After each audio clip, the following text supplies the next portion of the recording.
Recording in progress. Okay, I'd like to call the meeting to order. Let's take roll. Chair Eagleston Cheslowit, Present. Vice Chair Roman, Present. Board Member McKinnon, Present. Board Member Pease, Present. Board Member Willis, Present. Board Member Wimmer. Here. We have a quorum. Do we have any agenda changes, additions, and deletions? No changes to the agenda. Is there public comment on items not on the agenda? Yes, I have 3 speakers.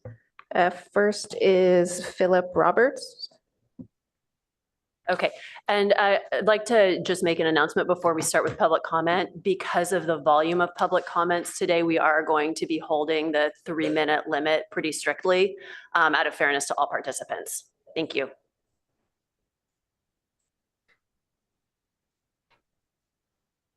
Okay, so first public comment. Good morning. My name's Philip Roberts. I'm the Vice President of the Palo Alto Stanford Heritage, and in speaking to you today, I am representing its well-considered views as well as my own and my wife's.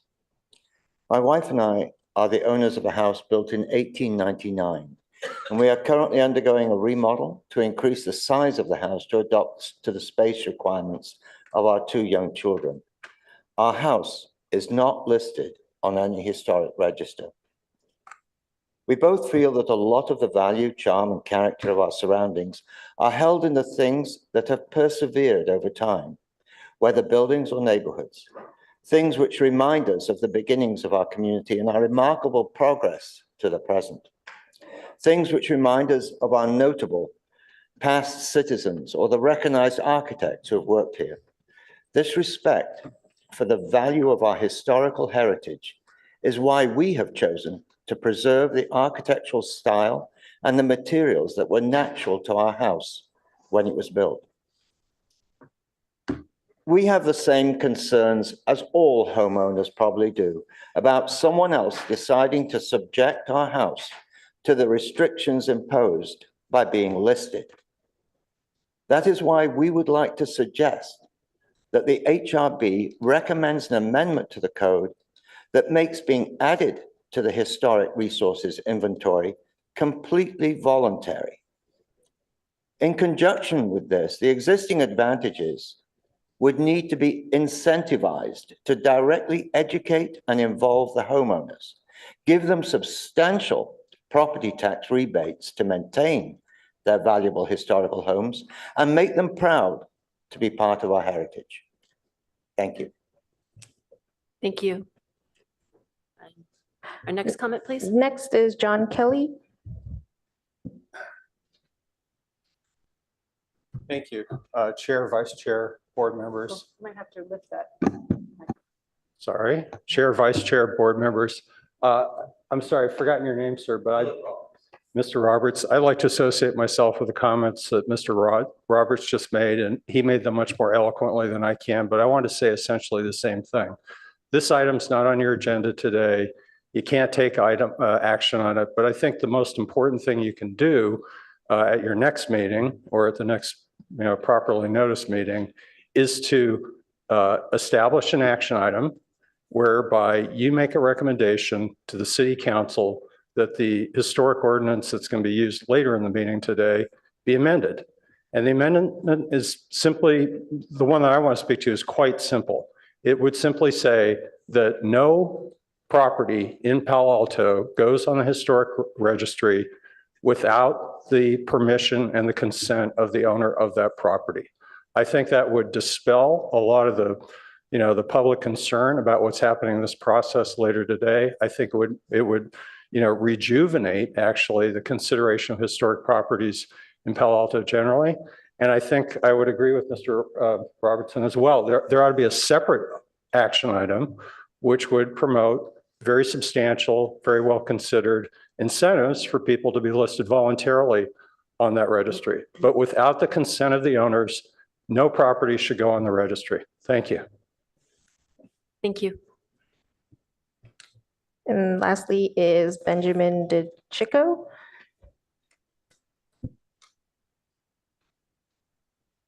Good morning. I'm kind of new at this, never spoken to one of these, so forgive me if I make any mistakes here. But good morning, City Council, HRB. I grew up in Palo Alto. I moved back here a few months ago.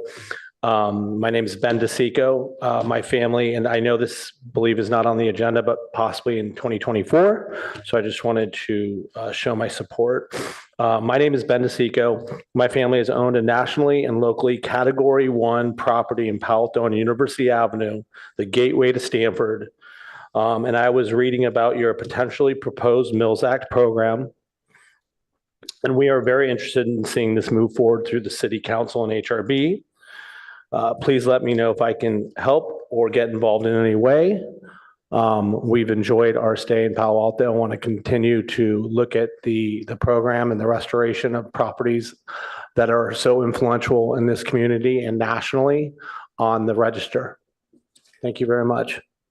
Thank you. Actually, there's one raised hand on Zoom from Tom Gallagher. Okay. Yes, can you hear me? Yes, we can hear you. Okay, wonderful. I second the remarks of the first two speakers. I am in complete accord with what they said. What I own the house at 1011 Fulton Street, one of your properties under consideration. And what I would like to see is a comprehensive list of the restrictions that accompany a house being added to this historic inventory. I mean, right now, I have no idea exactly what does this mean. Does it mean you can't change the exterior appearance from the front, from the back? If you would, in fact, if the city would, in fact, generate a document that explained what restrictions would be applied to such residences in addition to the city's building code, that would be very helpful. Okay, thank you very much for your attention. That's all I have to say. Thank you. Sorry, someone else also raised their hand on Zoom, Amnon Levy. Yes. Yes. Good morning. We own a property on Copper Avenue, and I want to just echo the two first speakers. I think it's a very good idea to have the homeowner participate in a process and somehow a clause that allow homeowner to voice their opinion, although there is a hearing as we do today, but also a manner of either approval or interest. And I hope the city council can take this into considerations. This is something that could be experiment by see how many homeowners out of the list and inventory are interested. And potentially that would be maybe a small portion of the group that would not want to participate in that, and maybe we can make everybody happy by allowing them not to register. Thank you very much. Thank you. That's it for oral communications. Okay, thank you. So I guess let's look at the schedule of meetings and assignments. Are there any changes? One moment while I upload the PowerPoint to the screen.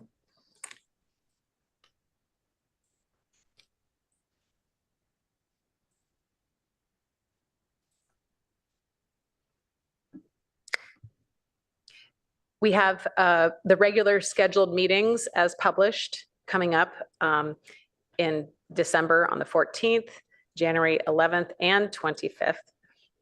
We also talked about having our next quarterly evening meeting either at the end of January or early February. So with the meeting now of January 25th as a target for some of the properties that were on today's agenda, I'm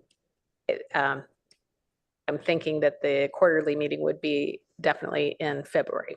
Okay. But we can talk about that another time. Okay, thank you. Shall we move on to the staff presentation for item number 2? Yes, thank you. One moment.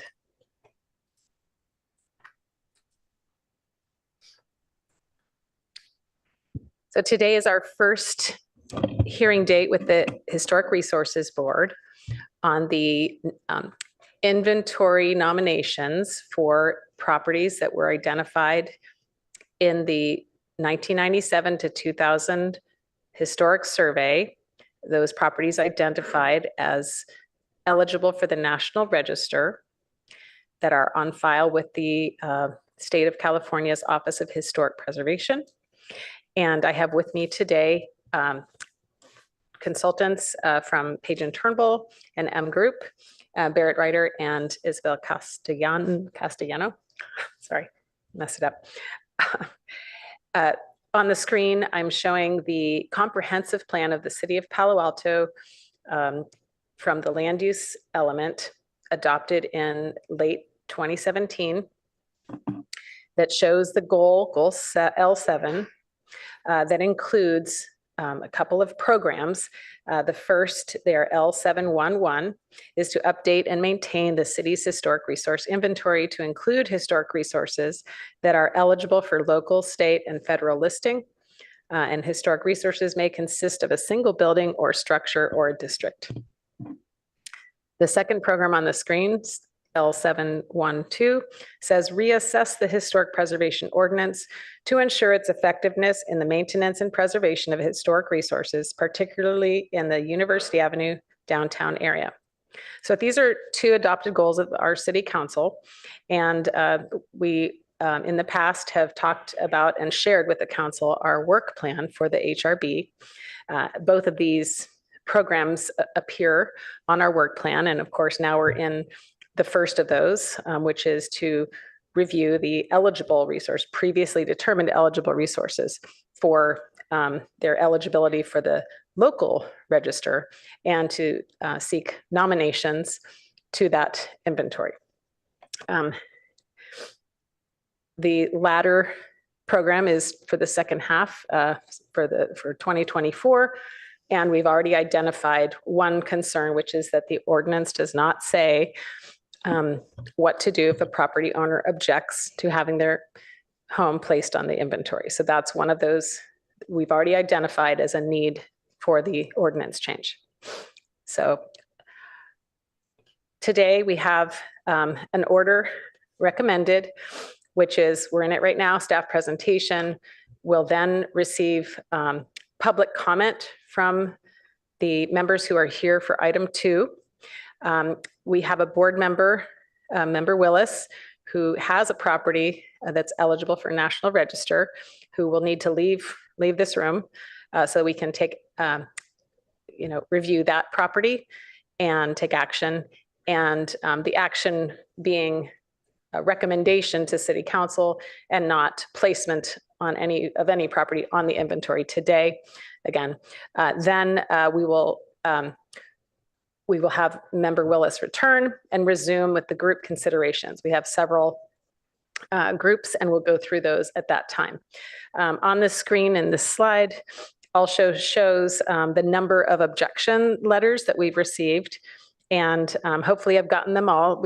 I was getting some as late as last night at 11:30, trying to keep up to date. But we'll go through again in each group.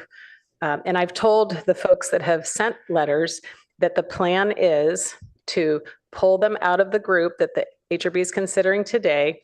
And we'll have a meeting on January 25th to review all of the reasons for the objections and maybe compile that and try to understand all of that and talk about incentives, et cetera, at that meeting. So that's the plan.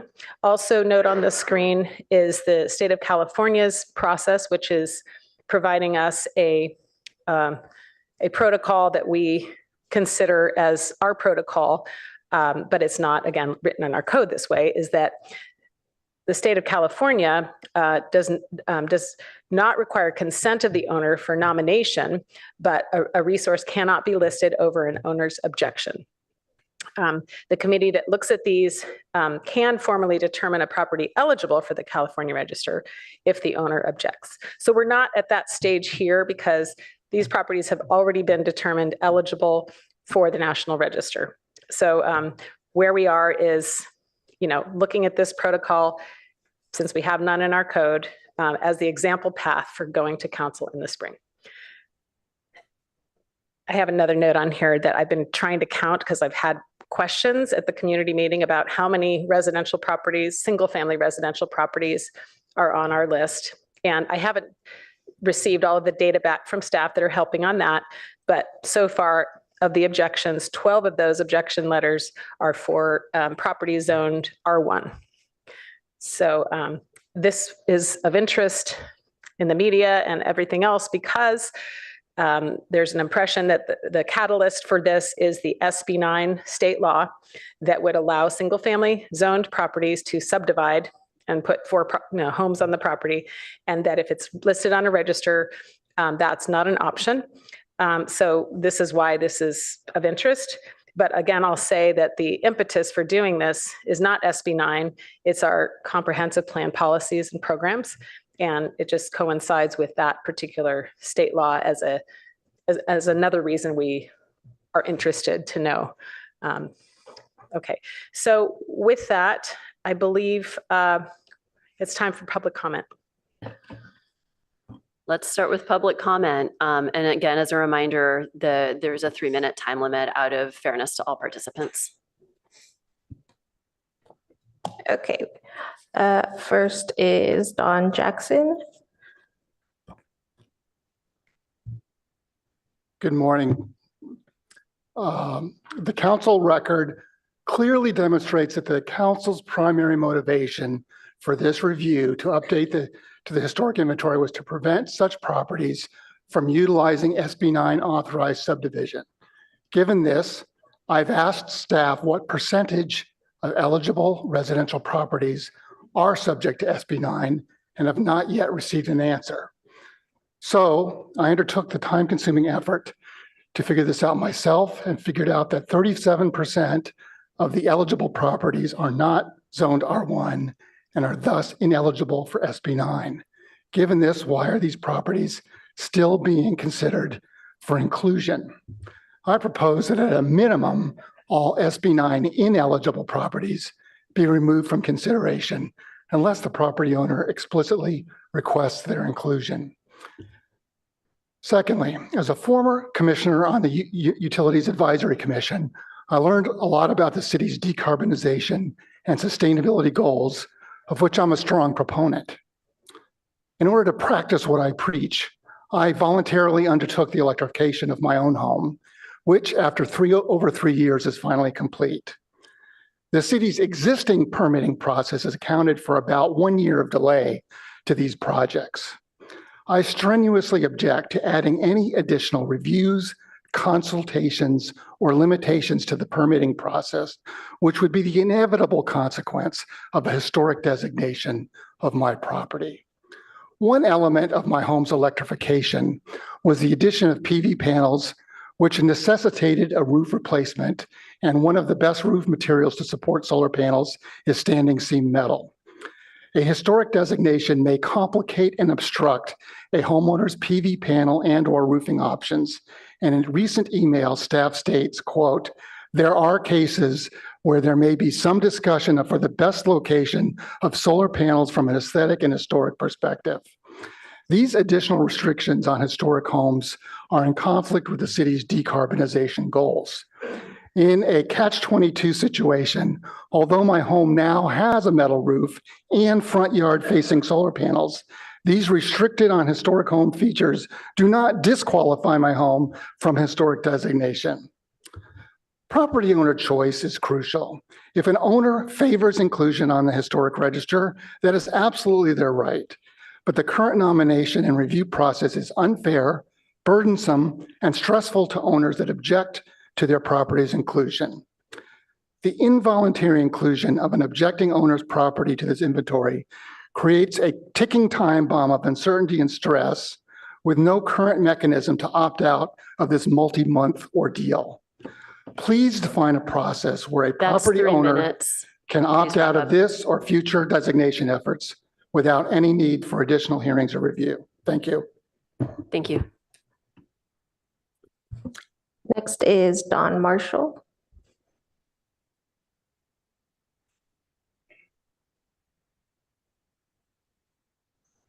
Hello, how are you guys? I'm not used to presenting or doing any sort of thing, but I just returned from vacation, a long vacation as well as some business overseas, and I found these two mailers in my mailbox, and one was for my home, and the other was for 751 Channing. So I don't know whether or not you need to, detailed in or note that. I listened to the first two gentlemen that spoke today, and I completely agree. I feel like this ought to be a homeowner decision. I also agree with Dawn in the sense that it's going to take a long time to try to work through this process. We've lived in Palo Alto for like 30 years, and we put a substantial amount of money into our home, and we do have a plan to remodel, as well as putting an ADU in the back. We have tried to retain, the architectural, look of the house as we move along in this process. But I really think that there ought to be another way or another path that we could go down this. I spoke to one of the homeowners literally this morning, and I said, "Where's the meeting? What's going on?" And so it came out of kind of nowhere. And we had issues 15 years ago when we remodeled. And at that point, I didn't realize, I said, do I need a lawyer for this? Do I need to talk to somebody? I don't know where the city starts and I start, in the sense where my property rights are. So I would like to object to having my property on the list. I'm at 538 Churchill. I didn't have time to write a letter since I just returned a couple of days ago. So I just wanted to note my objection and say a few words. Thank you. Thank you. Next is Perry Irvine.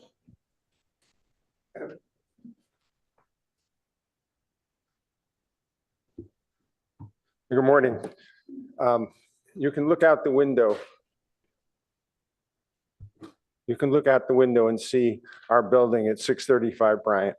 There's a letter that I prepared and distributed last night. I too was on vacation and just learned about this a few days ago and have not had a time to study all of the details of the process. What I can say, and what I did say in the letter, is that when we bought this building in 1987, we did it because we wanted to have some control over our destiny, because the owners of 525 University, where our law offices were at that time, basically booted us out without notice. We weren't bad tenants, they just rented the place to somebody else. And so we bought this building, which, if you've been around long enough, in 1987, it was in terrible shape.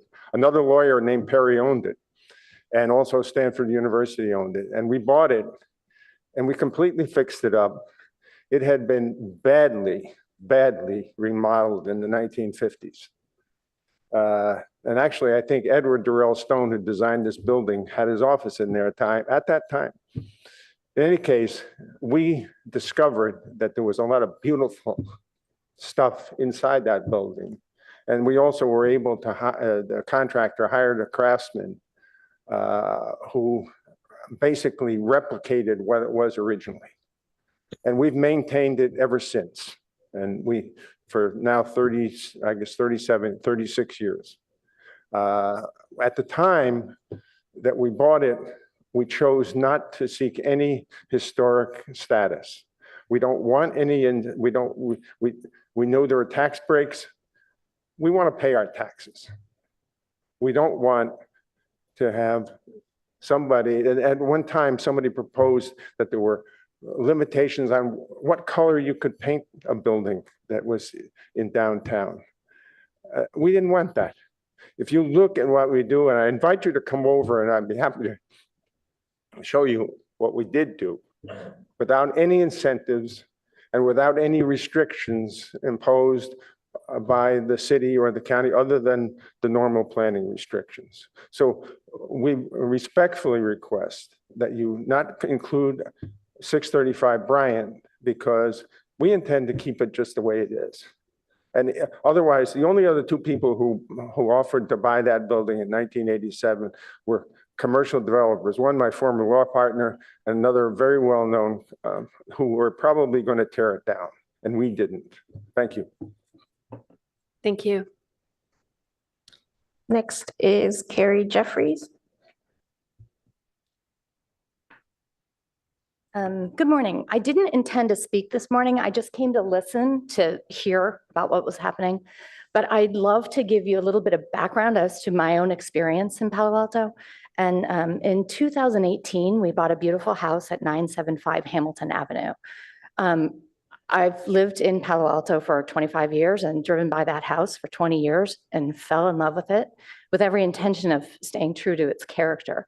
So when we bought it and started renovating it, that's when we found out that it had been deemed historically significant. During the purchase process, there was no designation of this whatsoever that we found or was communicated to us by the current owner or the title of the property. When we went to start the renovation is when we heard that it was historically significant, and I would imagine it was deemed that way in 1999.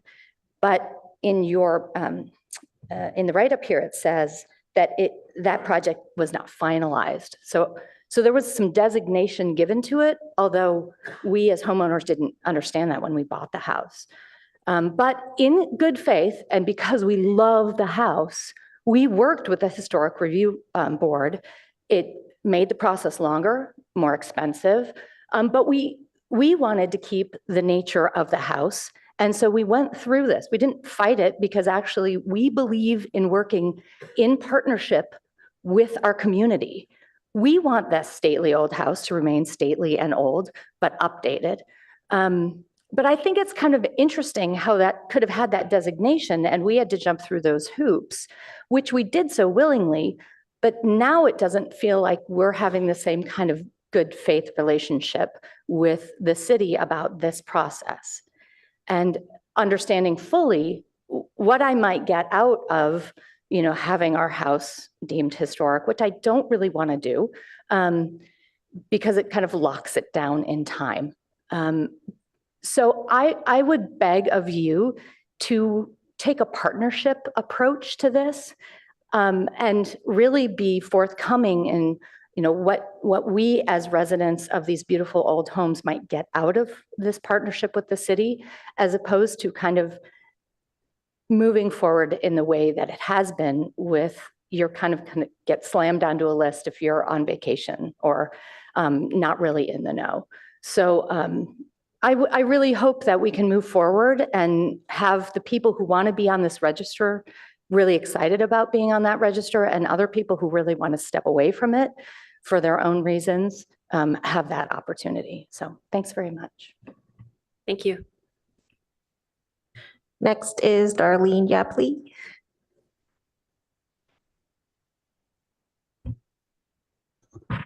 So far, I have visited 80 eligible homes, including today's 66 group.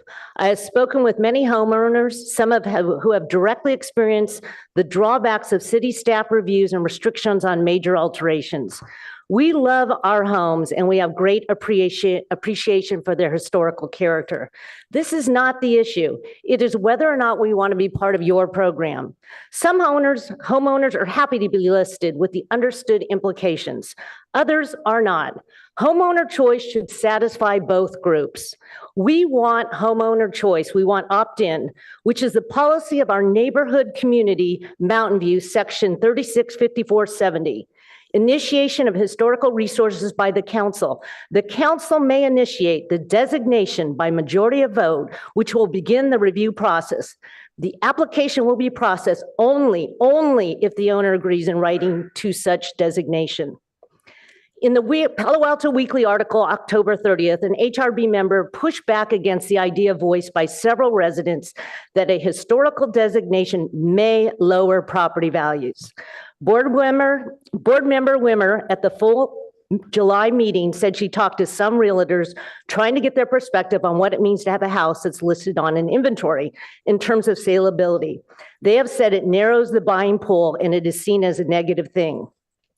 Here, I'm going to share some points from a letter sent from Realtor Michael Dreyfus and 11 real estate agents to the HRB and the City Council last night. Michael Dreyfus, over 3 decades of experience as a real estate agent, 24 years in Palo Alto, over 300 homes sold in the area, remains a dedicated participant in the market. He's lived for 15 years in a historical home in Professorville. Many community members have sought his insights on implications to designate their properties on the inventory. Quote, I'd like to first address the claim by some city officials and board members that assigning a property historic status doesn't devalue it and may, in fact, increase its worth. Based on my extensive experience, I can categorically refute this. In Palo Alto, a historical classification can reduce a property's value by 10 to 20%. This is essentially common sense. Owning a property is about the rights that come with it. The more these rights are limited, the lower the property's value becomes. Historic designation constrains the alterations one can make to a property. For example, I've handled the sale of an old Palo Alto home worth $5.5 million, but due to historic restrictions, it sold for $4.5 million. While it's arguable that such a status preserves a property's existing condition, it must be acknowledged that this preservation comes at a considerable financial cost to the owner. I have copies of the article if anyone's interested. Thank you. Thank you. Next is Jan Garbus.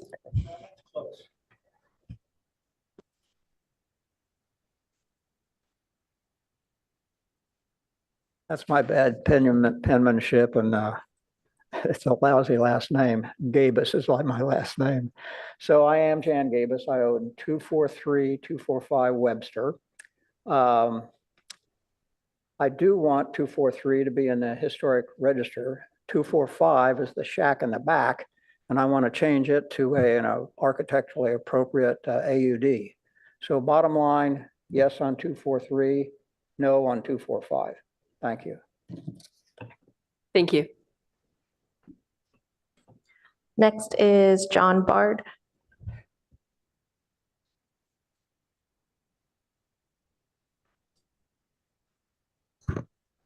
Thanks for the opportunity to speak to you today. I've been an active participant in this process, attending several of your meetings and also the reconnaissance survey.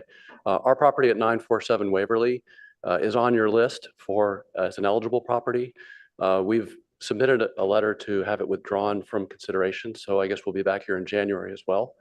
I'd like to thank the board for giving us the opportunity to give you input. I think we've been clear in past meetings, but I'd like to reiterate some of those points. The incentives for being on the list are not sufficient for most residential properties. There's just not enough incentive to take the risk to be on the list and be subject to restrictions that have yet to be defined or yet to be identified. The other issue that we have is that, as several people have pointed out here today, there's also a sense that these restrictions will also lead to a loss of property value, and with no incentives to counterbalance that, there's really no incentive for property owners to want to be on the list. And so I appreciate that you want to protect these historic properties. I think almost all of these owners have expressed a love of their properties for the value, the historic value and the character that has for them. But to do it as a mandated process does not sit well with many of us that are speaking here today, and including me and my wife. So I'd like you to take a second look at how you want to move forward. I think the people who want their properties listed on the inventory should have that ability in this cycle, but the homeowners that do not should have a process for withdrawing from the list and make sure that they're not moving into the inventory. And then also that you consider being doing a better job of defining those incentives and also creating new incentives like the Mills Act, which I don't have faith that that will pass. So holding that out as a potential incentive is a risky business for us to consider. Thank you. Thank you. And last one is Maureen Bard.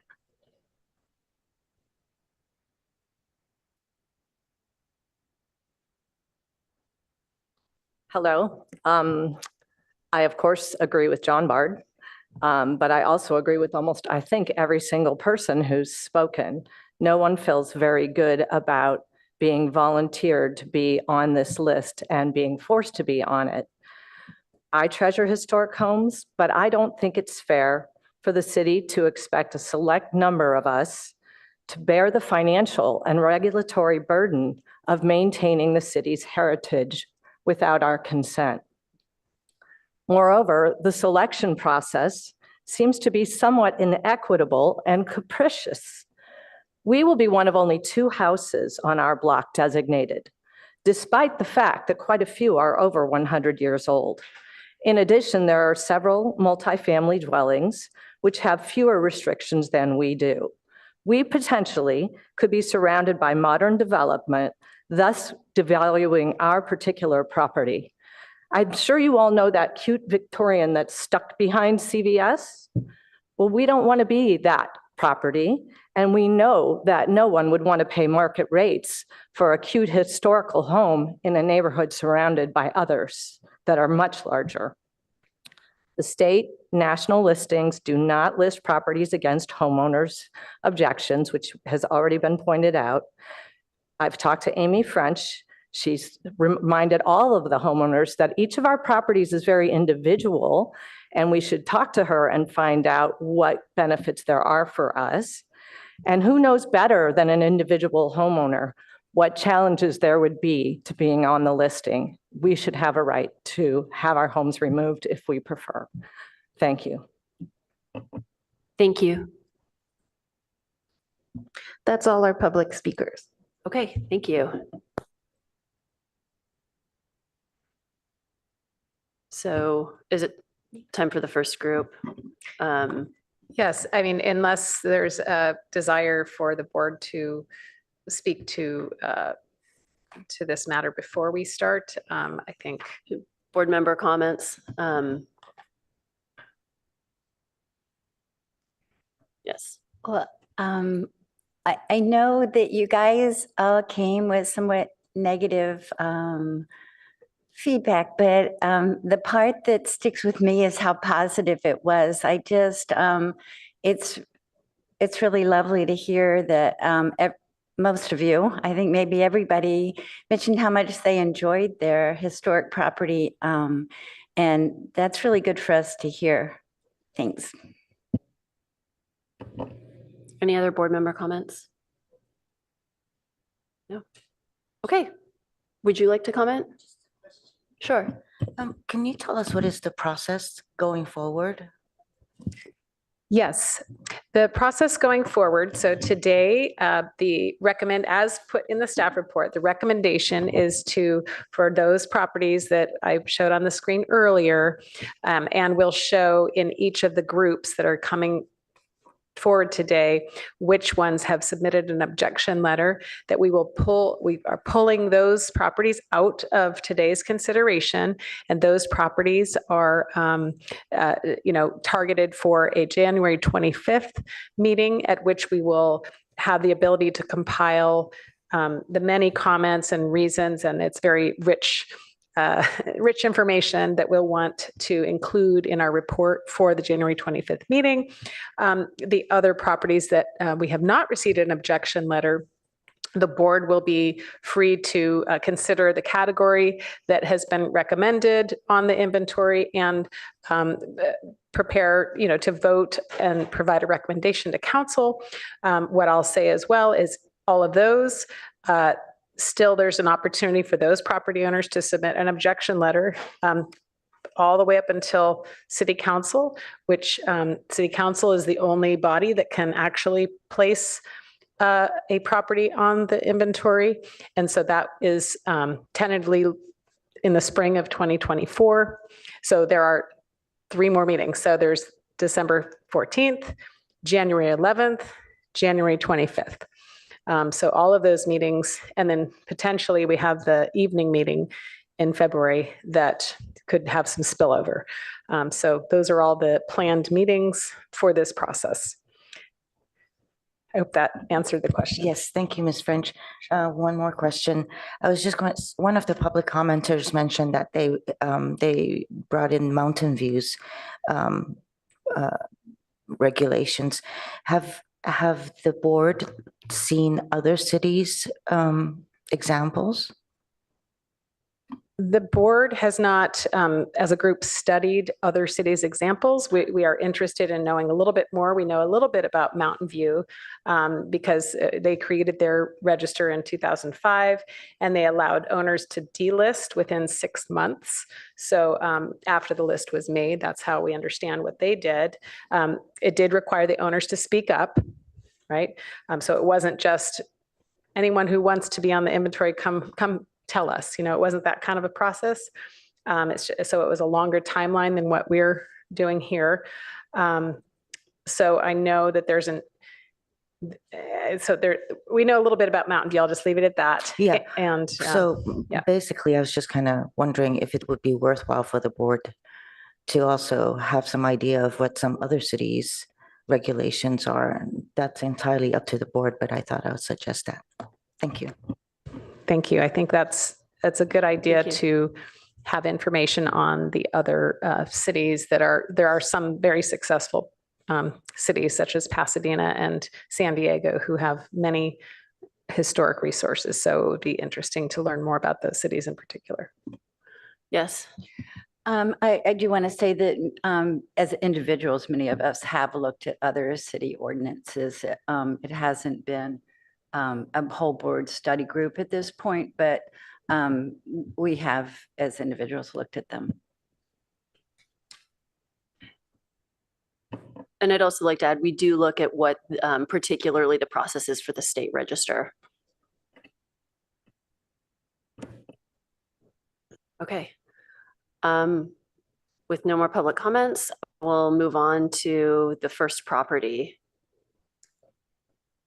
And I'm going to recuse myself for a real property issue.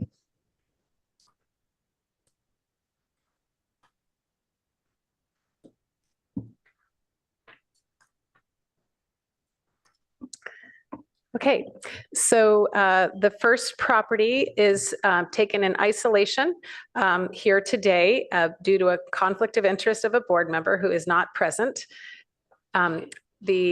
The address is 731 Emerson. I'm showing it on the screen.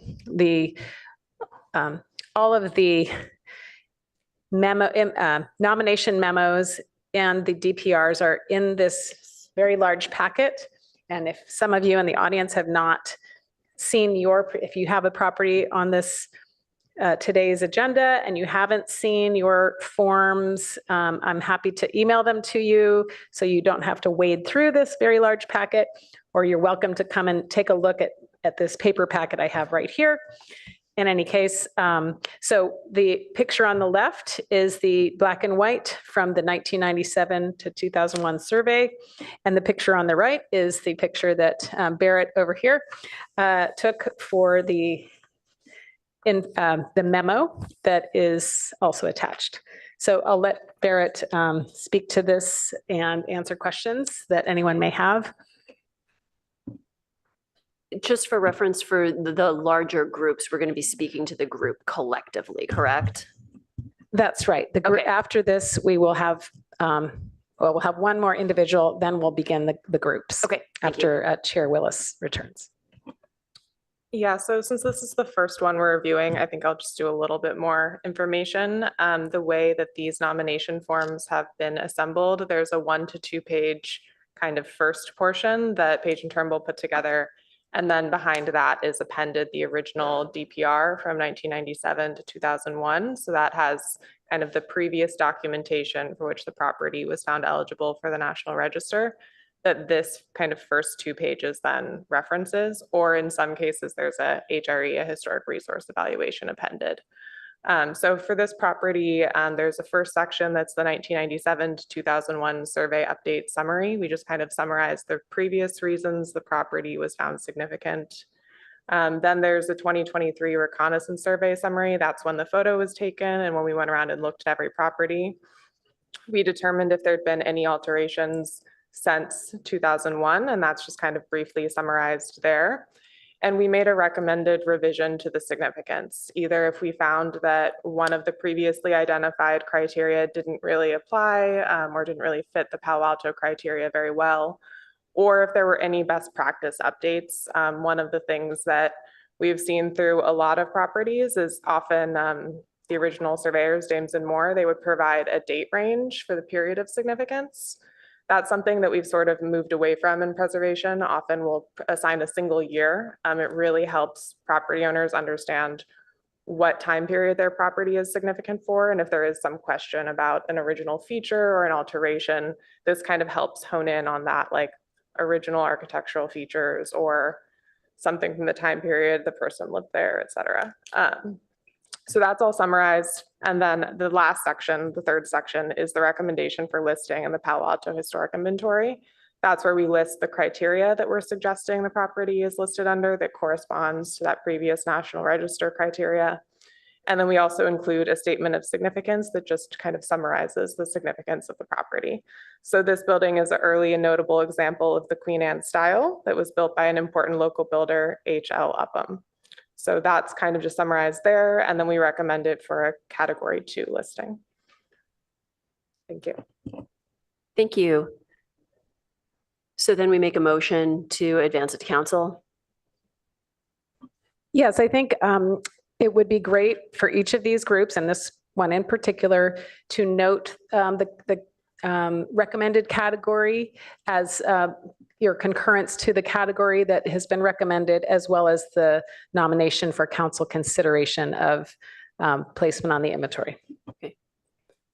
All right.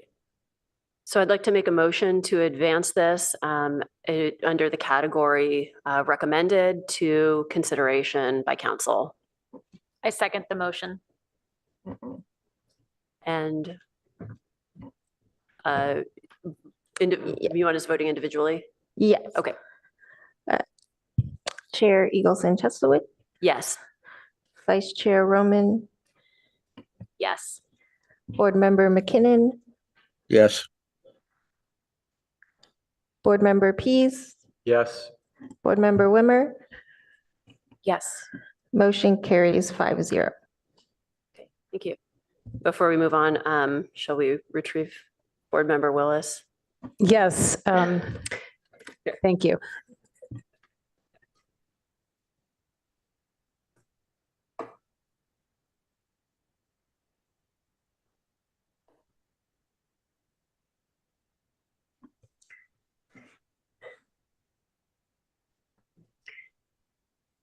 Thank you. I have put on the screen a slide that gives an overview of our what we're doing today. As per the packet, there are a number of properties in each one of these groups that follow certain criteria. So we can give more statements on each group about what it means, criteria 2 and 5, for instance, for the first 10 properties. So on the screen, I've, to the best of my ability, and I hope I got the one from 11:30 last night on this slide, but there's a lot of slides. Did you want to say something? Sorry. So we had a couple of verbal objections this morning. Is it going to be possible to remove those properties? I believe all of those we had recorded. I was writing that down very carefully. Dawn, Perry, Carrie, Darlene, John, and Maureen.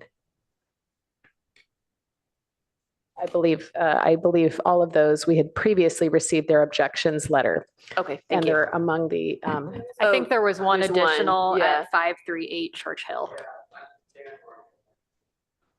Yeah. Okay. Yeah, 538 Church Hill. Right. Okay. So you're not the one that I was communicating with by email? Oh, okay, sorry. Okay. I mistook, somebody else took a late flight and had jet lag. That wasn't you. Okay. Yeah. So What's the address? 538. 538 Churchill. Churchill. So we'll consider that removed into the objection group. Okay, so anyways, the slide here shows, I've been tallying, so the number of objections, so that removes from that group. So for instance, the one that, the group that has significance under criterion 2, there were 25 properties on today's agenda. That's been reduced by the removal of 17 property objections. So now we're at 6 properties that would be considered, for instance, unless Churchill is on that list, I have to look. The remaining slides do show asterisks next to the ones that we had written, either email or letters. And just a note that there is, just to be clear, today we're looking at the local register nominations. We are not here to talk about, and we don't have the ability, and our consultants can speak more to this, but to remove the eligibility for the National Register. Eligibility is very different than listing on a register. So again, just in case people hadn't heard, January 25th is the target date to discuss all of the properties that we've received objections. Okay, Okay, moving on. So next group. So the first group is, sorry, we're supposed to be doing 2, do I have this one? Oh goodness, okay. Somehow it got lost in my slides. The first is Webster Street, the gentleman who spoke earlier, and in the oral communications, his property was not in the original eligible properties, 243 Webster. It was more recently was identified as potentially eligible and recently found eligible. And this gentleman had expressed interest in being placed on the inventory. So we batched him in today because he, at the earliest opportunity, wanted to be considered. So I don't have a slide for that, unfortunately. Are we going to do the pump house and the water tower first? We're going to, I think, take this Webster address separately first. Yeah. So I'm going to stop sharing. And is it recommended as a category 2? Yes. Okay. Oh, you have to turn on your. So category 2 on the inventory is what is recommended. And as the gentleman spoke, and if he wishes to say anything further, this is an opportunity in this group of 1, if he would like to come forward. But he's already stated that the front house is the one that is historic, and he is requesting inventory placement, and whereas the shack in the back is a planned project for ADU, I think he said. Okay. I do want to disclose that I have looked at this property with the owner. Okay, thank you. Would someone like to make a motion? Or I can, I mean, whatever. I make a motion Okay. to consider this property. Okay. I'll second. Okay. Board Member Wimmer, Yes. Board Member Willis. Board Member Pease, Yes. Board Member McKinnon, Yes. Vice Chair Roman, Yes. Chair Eagleson Cheslowich. Yes. Motion carries 6-0. I'll just note so that with that, the next stage for this particular property is we can bring it because the high interest, we can bring this forward to the council on its own path as opposed to waiting until spring of next year to bring it forward to council. So I think that sounds like a good idea unless there are any concerns. Okay, sounds good. Thank you. I'll go back to sharing my screen. The next set of properties are city properties, 201 Alma and Cistern and Pump House, which is located near Hale Street along Palo Alto Avenue. And we had conversations with city staff regarding these 2 properties, and there is no objection to placing these on the inventory.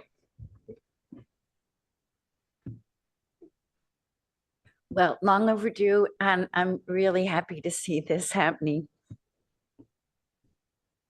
Great. I'd like to move to advance these two properties to city council consideration under the categories recommended. Second that.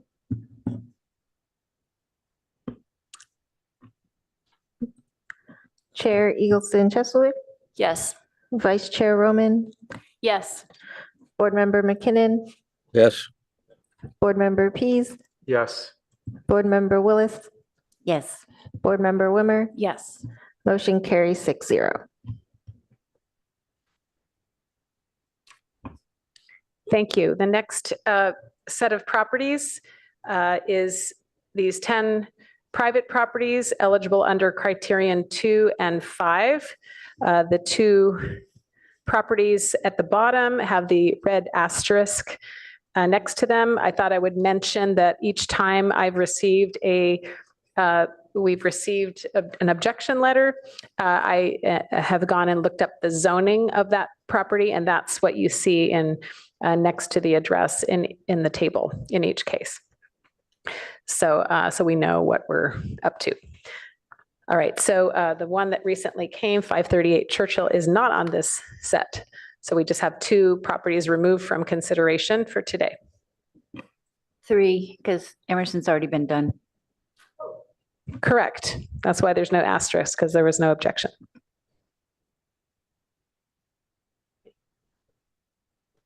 And all of these are under category 2. Okay. Any additional discussion or questions, or is there a motion? I make a motion to advance these to vote for city council, to city council's vote, less 1056 University Avenue and 385 Waverly Street. Second that. I second that. And less 731 Emerson.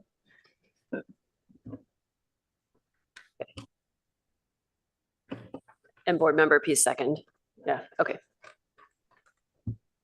Board Member Willis, Yes. Board Member Wimmer, Yes. Board Member Pease, Yes. Board Member McKinnon, Yes. Vice Chair Roman, Yes. Chair Eagleson Cheslowik. Yes. Motion carries 6-0.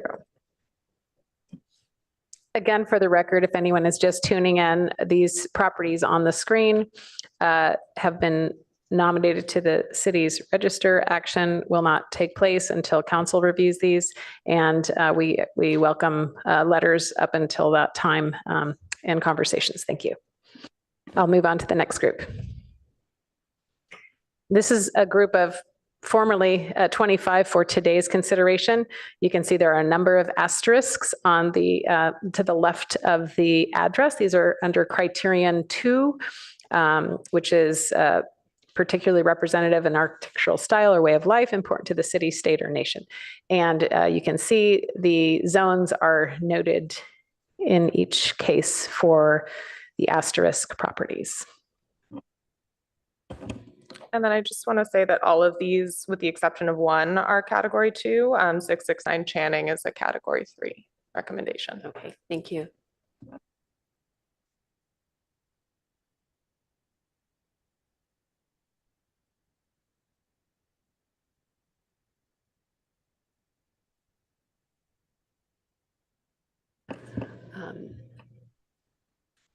Okay, are there any additional board member questions on this group? Okay. I'd like to make a motion to advance the properties without homeowner objection to council consideration under the categories listed. I second.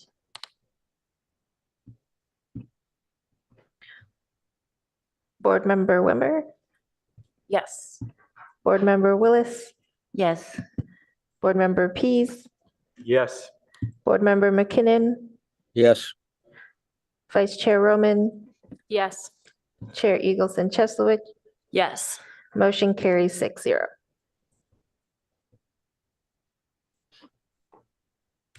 The next batch is 5 properties with 2 objections having been received in writing.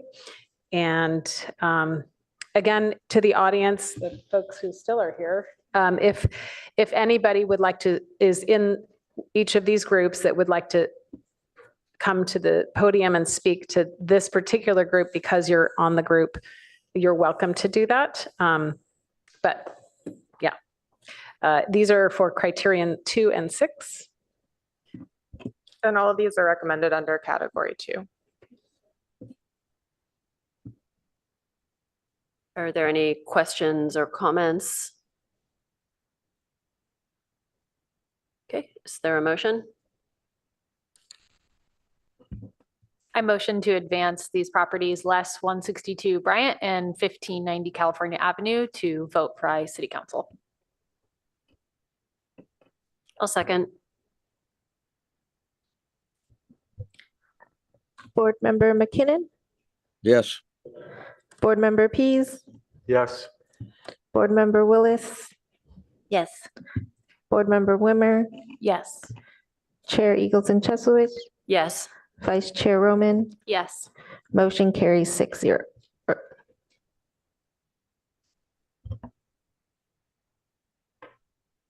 The next set of, the next group is 5 properties minus 3 objections under criteria 2, 5, and 6. And all of these are also recommended under category 2. Okay. Are there any questions or discussion for these? Okay, is there a motion? I move that 541 Bryant Street and 680 Helmar Avenue Sorry. be 538 Churchill. approved. Can we confirm, is 541 Bryant, is there a registered objection to it? It would have just been, I thought the man who spoke about the property across that we could see out the window, isn't that 531? 541? Oh, you can look up, I provided his paper. It's 635 Bryant. Yeah. Okay. Yeah. All right. So this is Apologies. fine. Okay. I second the motion. Chair Eagles. Did we have a motion? Yeah. Yes. Member Peace made a motion. Great. Okay, thank you. Yeah, is, Chair Eagleton Cheslowich, yes. Vice Chair Roman, Yes. Board Member McKinnon, Yes. Board Member Pease, Yes. Board Member Willis, Yes. Board Member Wimmer, Yes. motion carries 6-0. The next group is 5 properties minus 1 objection for under criterion 2 and criterion 3. And Barrett can let you know about the category recommendation.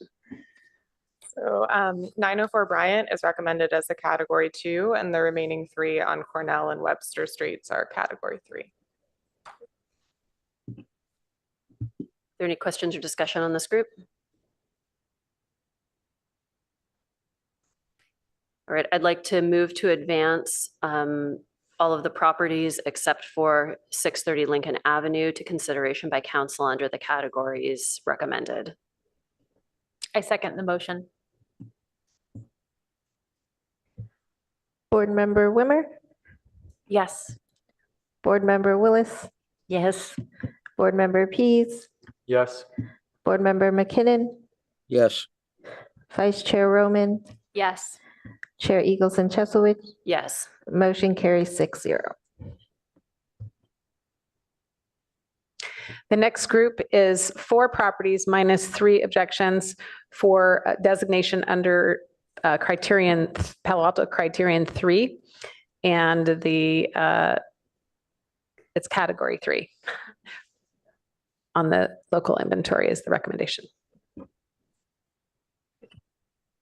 Are there any questions or discussion for these properties? Would someone like to make a motion? I make a motion we advance property 815 Kipling Street. I second the motion.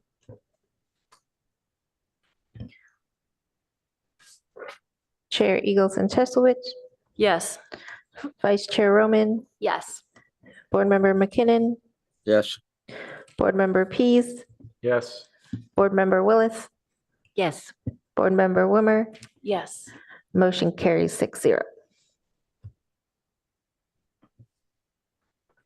The next group, we have 2 objections and 2 in the group. So for the record, these will not be considered today. And I will reflect a asterisk on the PowerPoint that we will upload to the project webpage with that asterisk on 538 Churchill. Okay, thank you. So we're skipping this group. And the next group is 2 private properties. And under criteria 1, 2, and 5, both recommended as category 1.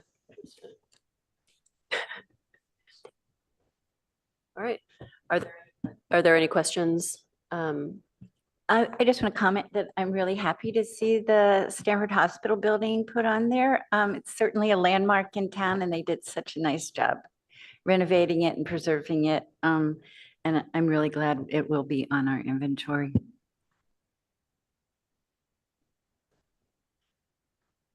All right. I'd like to move that these 2 properties be advanced to consideration by council under the categories recommended.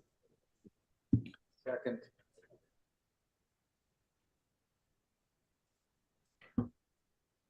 Board Member McKinnon, Yes. Board Member Pease, Yes.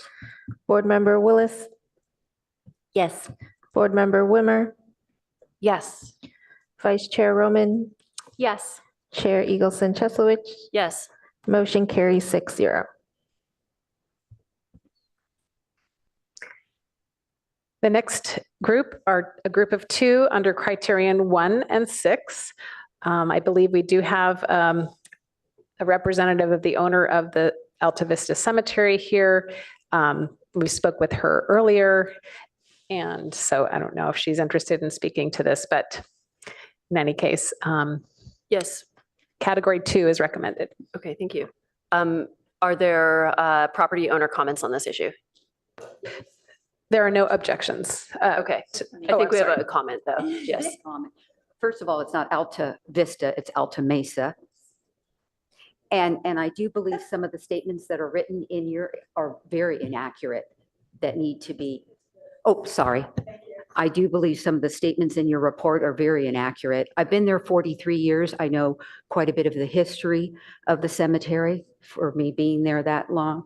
So, and I do not understand what limitations. I'm sorry, can you state your name? Sure. My and name is your- Marilyn Talbot. I'm the general manager and I'm also the corporate officer. Great, very helpful. Thank you. And I do not understand what limitations all of this historical would put on us due to the fact I'm not sure why we have it. Okay, that is something that I'm sure Amy would be happy to cover with you. Yeah, I will communicate with her. She sent me an email just while we were here. Wonderful. So is there an objection to this property I think at this time, yes.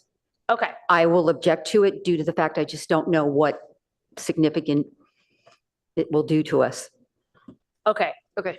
I think also if there's some inaccuracies from the original DPR that then we also included in our version of the summary, we want to fix that if it does move forward. So we want to talk and make sure that it's right. Great. Yeah. Yes. Thank you. And we'll Okay, revise. Thank you very much. Okay. So I'd like to move that we advance only 720 Waverly Street in this group to council consideration under the category 2 recommendation. Second that. Board Member Wimmer, Yes. Board Member Willis, Yes. Board Member Pease, Yes. Board Member McKinnon, Yes. Vice Chair Roman, Yes. Chair Eagleson Cheslowich, Yes. motion carries 6-0. The next batch is a group of 2 under criteria 4 and 6 for category 2 on the local inventory. Okay. Are there any questions or comments on this group? Okay, is there a motion? I move we advance these two properties to the city council for consideration. I'll second. Chair Eagleson Chesowich, Yes. Vice Chair Roman, Yes. Board Member McKinnon, yes, Board Member Pease, Yes. Board Member Willis, Yes. Board Member Wimmer, Yes. motion carries 6-0. And now the groups of one. This one is proposed for designation under Palo Alto Criterion 2 and 4 for a Category 2 listing. Are there any questions or comments on 212 Emerson Street? Nope. I'd like to move that we advance 212 Emerson Street to council consideration under the Category 2 recommendation. I'll second.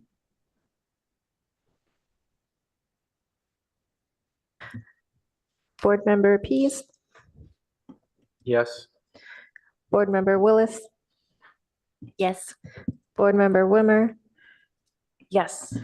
Chair Eagleson Chesowich, Yes. Vice Chair Roman, Yes. Board Member McKinnon, yes, motion carries 6-0. The next group of one is 555 Forest under Criterion 1, 5, and 6, nominated for Category 2. Are there any questions or comments on 555 Forest Avenue? Okay. I'd like to move that we advance 555 Forest Avenue to consideration by council under the Category 2 recommendation. I second.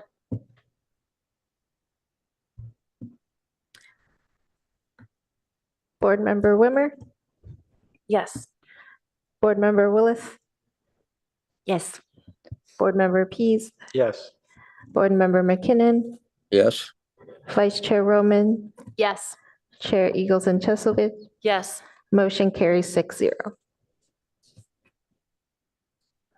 This next group of one, 334 High, we received an objection letter, and so we will not be considering this property or talking about it today. The next group is a group of one, again, under Criterion 1, 2, and 4, and recommended for Category 2 on the inventory, 437 Kipling. Are there any questions or comments about 437 Kipling? Okay. I'd like to move that we advance 437 Kipling to consideration by council under Category 2. I second. Chair Eagleson Chesowich, Yes. Vice Chair Roman, Yes. Board Member McKinnon, yes, Board Member Pease, Yes. Board Member Willis, Yes. Board Member Wimmer, Yes. motion carries 6-0.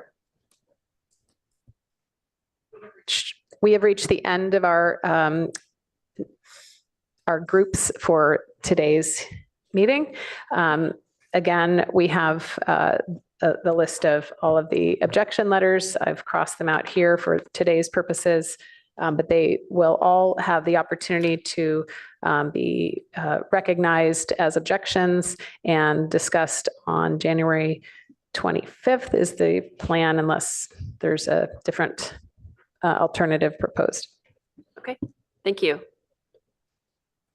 With that, I'd like to move on to the approval of minutes.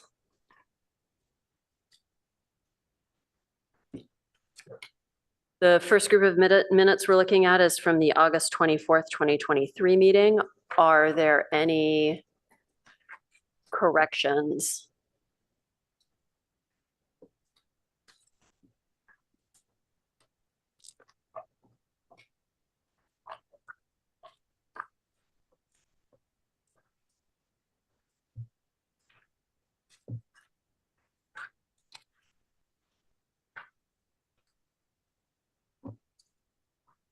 Okay, I have a question for Margaret. Packet page 555. Board Member Wimmer, and I'm pretty sure this was me, indicated that this is a category she would like to scrap. And I think that we were talking about the potentially eligible properties. Is that you? Probably 2/3 maybe.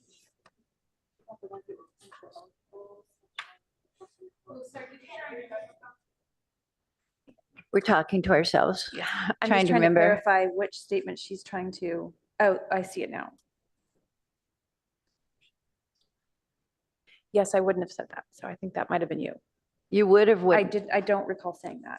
Yeah, I think that was me. So, Sorry, could you say the statement again so staff can follow? yeah. So there is a short thing at the bottom, a big paragraph, and the one above it. It says Board Member Wimmer indicated that is a category she would like to scrap. She said she wished they would take it off of the radar, and if they want to identify actual historic properties in that one, but she was opposed to having that huge holding tank. And that was me, although it's not clear what I was talking about, but I was talking about the ones that are in the huge holding tank of whatever, 500 and some, the ones that haven't been analyzed but are on a list. What do we call that? When you say, this is basically unevaluated properties that were found potentially eligible, which means just unevaluated. Yeah. So maybe if you want to stick something in there to make it obvious, since maybe I didn't at the time. I don't think I'm going to change the minutes, but it's for the record now. We're you just are change Wimmer to helping Willis. us to under yes. Okay. Thanks.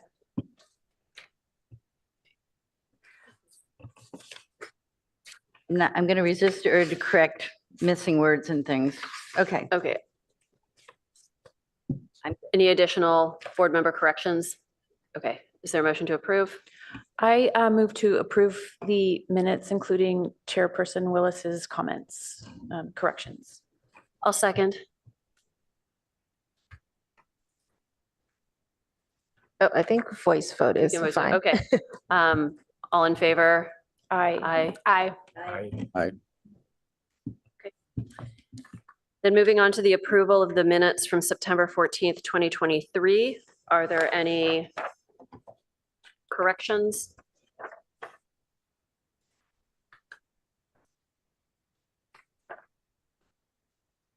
I have a question. So as far as like just editing, is there a better approach? Like if you leave out like a word in the transcript, is that something we can just send to you directly before the meeting and have it altered? Or, I mean, it seems it's kind of petty to talk about in a meeting, but what would be the right approach? I think if there has been an error in the verbatim transcription, we would appreciate a flag ahead of time. But if you wanted to recharacterize how you said something, we don't do that ahead of the board seeing the minutes. Yeah, I'm more like, therefore is no ability to separate them out. Therefore, there is no ability to separate them out. I mean, it just. That's an example of something that if you would like to share that ahead of time, Yeah. We don't have all the time in the world to pour over the minutes yeah. for grammar and all that. Yeah, thanks. Okay. All right. Is there a motion for these minutes? Okay. I'd like to move to approve the minutes from September 14th, 2023. Second that. All in favor? Aye. Aye. Aye. And then the last group are the minutes from October 12th, 2023. Are there corrections?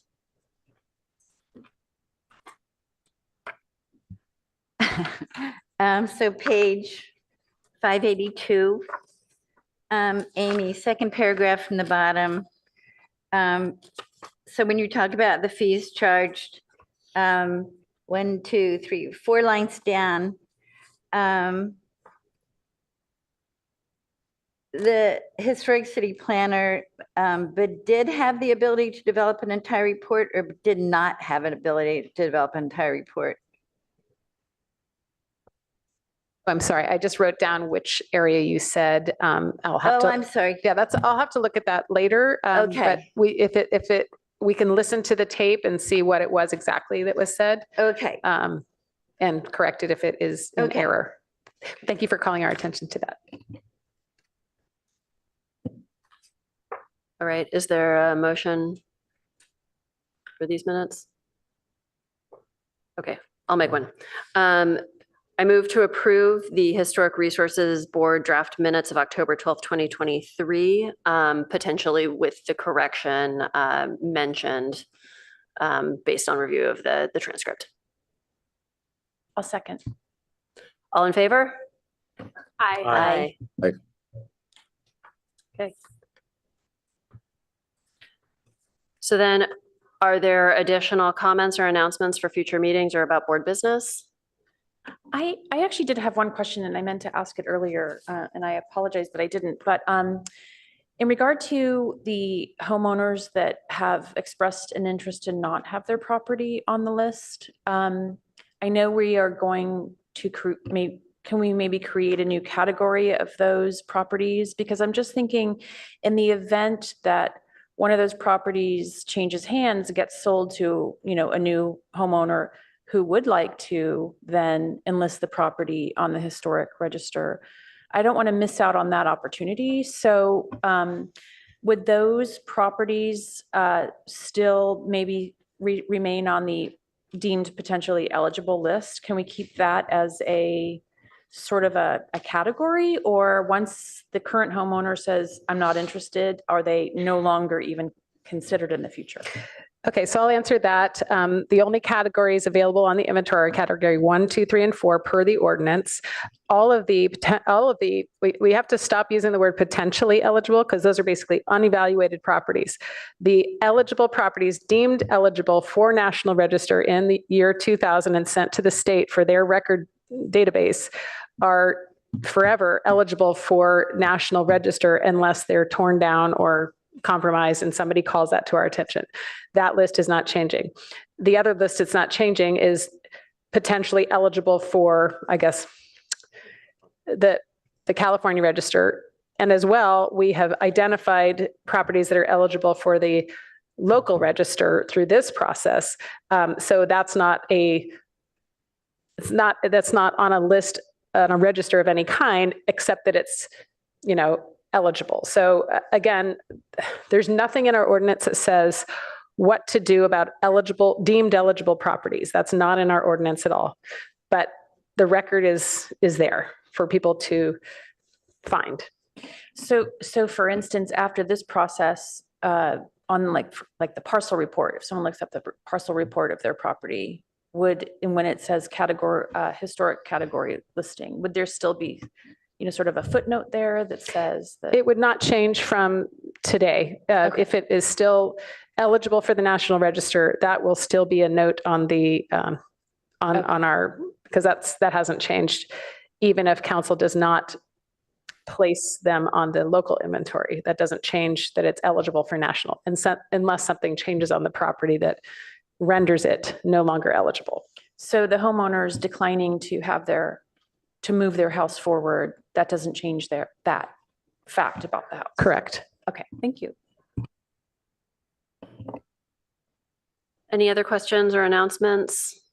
Yeah, I'd like to know if it's possible to agendize for our next meeting on the December 14th upfront consideration and making a recommendation to the council that the local ordinance be amended to conform with that of the national and California ordinances, laws, or whatever they are, that you cannot put a house on this inventory over the objections of an owner. Can we just get that, just take that question and deal with it? Can you comment on the ordinance modification process? Yes, this is an ordinance in Title 16 that would not have to go to the Planning and Transportation Commission, but preparing an ordinance is a bit more intensive, involving the attorney's office. My advice, if we're going to bring this back on the already busy agenda for December 14th, is that you prepare some sort of memo, recommending this protocol that the council follow, that you would like to follow, or some kind of thing like that. I just don't think we can turn around an ordinance change with all the vetting that has to happen and outreach, et cetera, before December 14th. I wasn't clear. I would like to consider making a recommendation to the council at that meeting, whatever's required to amend this ordinance, not do a new ordinance. On that question, can we discuss it and vote whether we're going to recommend that to the council? Just like we are this batch of houses we're going through today. It sounds like that would still require the EIR process. Am I understanding that correctly? An amendment would, like a formal amendment, but we can make a recommendation to council in terms of how they handle it without the formal. I'm just asking for amendment. an upfront that the board is going to recommend that. Yeah, certainly the board can provide a recommendation to council in any way, shape, or form. Good. When it involves an actual ordinance change, however, that is a legislative change and subject to the California Environmental Equality Act. So that takes a bit of work on the back end before bringing that forward to the group. So maybe in the January 25th meeting, when we are hearing the objections, we recommend formally, we'll make a motion and vote that we do not recommend that council designates any properties to the inventory with that have an owner objection. And would it be possible to have a memo drafted to that effect that could be sent, or is that?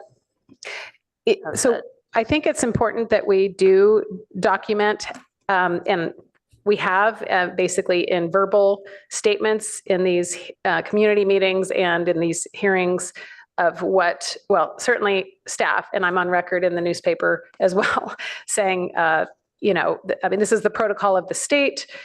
I think it would be perfectly correct to develop a protocol for the HRB can form its own protocol for how it's moving forward on these nominations. So I think aside from the ordinance, since the ordinance is silent on this issue, but you could also prepare a recommendation that council direct staff to prepare a change to the ordinance itself forever after that clearly states it in the legal language of an ordinance. Okay.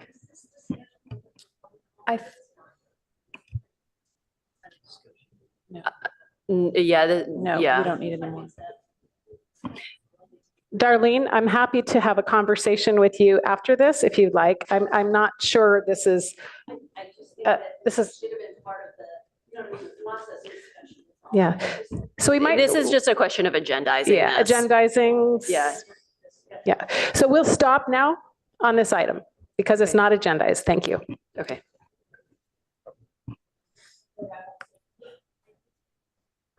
Okay. Any additional board announcements? All right, I move to adjourn.